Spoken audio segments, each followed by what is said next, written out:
PTI रहनुमा बाबर अवान ने कहा है कि ये एक खुशाइंद कदम है कि अदालत को इजहार राय की आज़ादी का इल्म है और इसमें पीटीआई ने पाकिस्तान तहरीक इंसाफ की वेबसाइट बंद कर दी। इस बंदिश का भी नोटिस लिया जाए।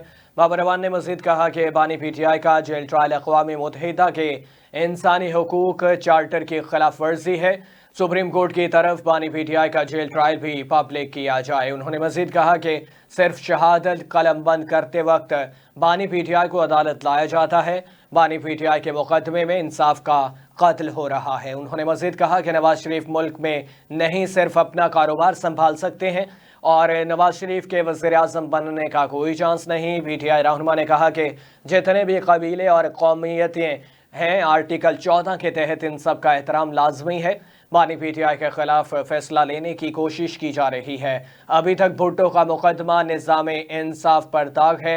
उन्होंने मुतालबा किया कि बानी पीटीआई के जो कैंगरो ट्रायल बंद किया जाए और आज़ादाना मुनसिफाना चीज़ों का हल निकलता है। उन्होंने कहा कि बानी पीटीआई के मुकदमे के फैसले पर पेश गोइयाँ जो जारी हैं, जजेस के बारे में कोई बात नहीं करूँगा।